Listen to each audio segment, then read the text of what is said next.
So I just got done watching the second presidential debate. Obviously, it's part of the Democratic primary, and apologise if you can hear birds chirping outside because I'm from the UK. It's currently 4:05 a.m. But I just want to talk about how completely savaged and assassinated Joe Biden got in this debate. It was so nice to see. People would tell you in the live stream, I was so happy when it was happening. It was the best moment of the debate. And of course, I'm talking about when Kamala Harris destroyed Joe Biden about being friends with segregationists, about fighting for this busing legislation. And if you don't know, in the 70s, in an effort to sort of remedy the civil rights situation and integrate society, they passed this bill called busing, which meant they would take inner city schools, they would do a little swap. So white kids from the suburbs would go to schools in cities, while black kids would go to some of the better schools and just try and mix them up a bit.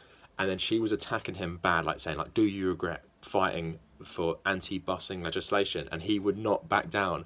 And then she brought out, the haymaker. She smacked him around the face, and she was like, I was one of the children who benefited from busing. Oh my God. It was such a good moment. It was such a slam dunk. And, Biden was on the ropes. He didn't have any answer. And then, a bit later, he couldn't even finish his answer. He was like, I've run out of time. I have to stop. It was beautiful to see. And I think even Bennett was getting him about the deportation stuff. People were going in on Biden. Maddow is a stupid sellout, though. You put a hard question to Biden. He voted for the Iraq War. Why would you trust him?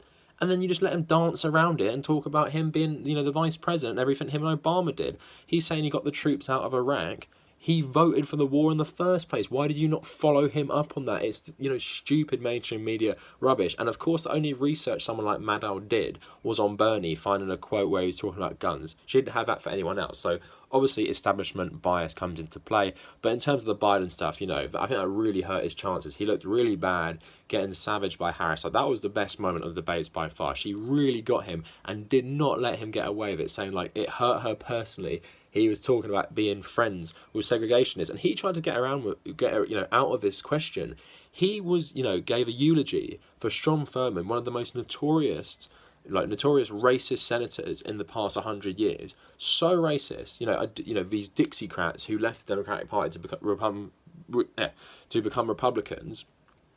And, he's trying to, say he didn't do that. So his arrogance really, shone through.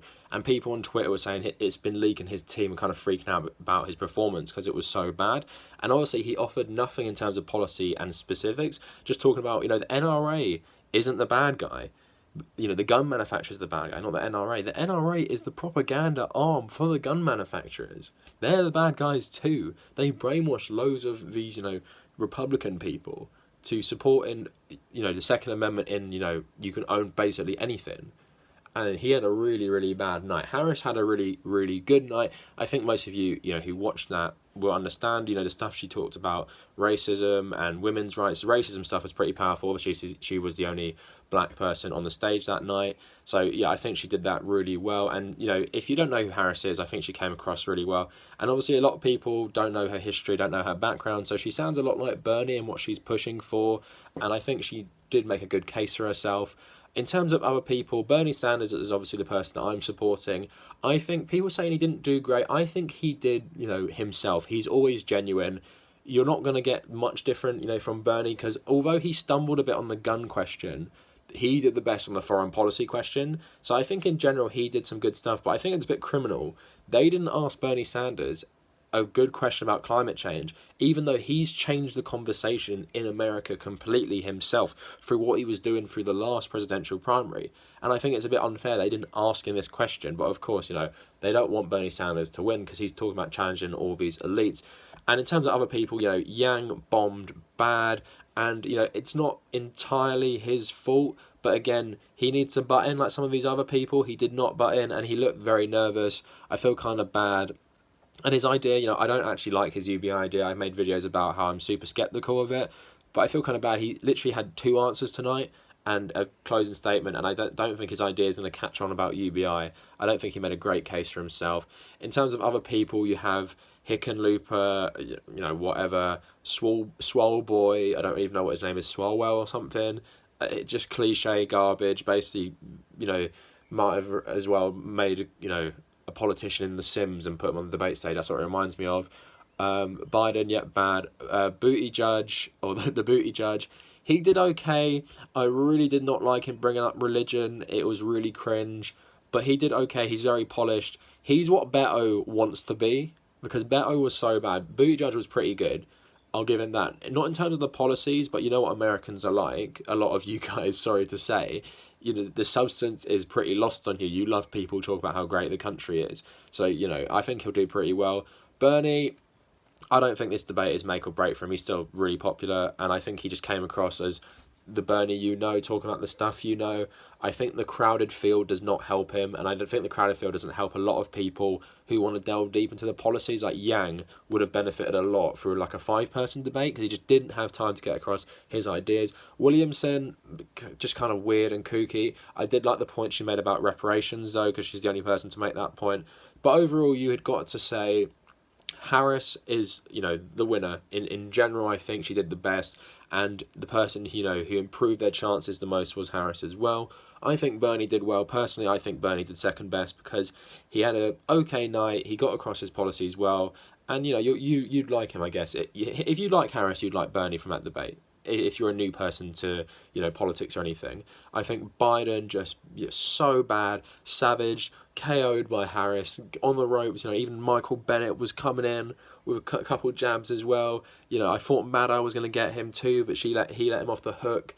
So I think it's super devastating for him, because I think the best thing to do in a sort of field like this for 10-person debate is just not do badly. Just be okay, be normal, but get your voice heard. So Yang did badly because he didn't get his voice heard, whereas Bernie, even though he wasn't amazing, he got his voice heard, he got his points across. And I think even someone like Gillibrand, even though she was annoying, she got her points across and she did okay, and she didn't bomb. So I think she didn't, you know, hurt her chances at all, whereas someone like Biden had a lot of the spotlight and just did really, really bad. And I'm really happy about that, because I've made a video, I'm sure some of you have seen it, about his racist past, and it's super surprising. Someone in 2019 who's running for president has a past like he does, and I'm just glad, you know, I hope this is the end of Biden. So overall, my takeaway from the 2 Democratic debates, I feel like if we were going to narrow it down to 5, I would say that Harris, Bernie, I hope not Biden, but we'll see. I hope this has really destroyed him. So Harris, Bernie, maybe Booker, maybe, you know, you don't really know actually, because some people like Castro did alright last night. So actually, I'm not going to give my final 5, but I think Bernie and Harris did themselves, you know, yeah, okay, and I think, yeah, Harris really wins the debates. And I think she actually did the best out of both of the debates overall. I think she did really well, whereas, you know, a lot of people bombed. And I think Yang did the worst out of everyone in terms of there was a bit of hype. He's a bit of an unknown. He has an interesting idea. You know, he got himself from an unknown to the debates and everything. But after this, I think he's done. I think him, Beto, and some others, and you know, the people that you can't remember when you're talking about these things, they're all done. And I think someone like Tulsi is just hanging on. I think someone like Beto is done. I think Booty Judge is done okay. I think he's going to be in the next debates or whatever. He's going to stick around. But overall, yeah, tonight's debate was so much better, way more entertaining. Some nice zingers, some nice fights, but obviously Biden getting absolutely savaged. She ended his whole career like super hot fire, ended, you know, multiple careers across his time as a rapper. So anyway, you know, let me know what you guys think in the comment. Who won this debate? Who won, you know, overall in terms of both debates? Who do you think is going to make it, let's say, the final 5? And, you know, if you like this type of content, please like the video and subscribe to the channel. Check out, you know, my social media, just the Tabernacle, and that is on Twitter and Instagram. I also have, you know, a Patreon. You can check that out in the description. And I have a WordPress blog, just the Tabernacle WordPress. And if you made it this far, thank you for watching.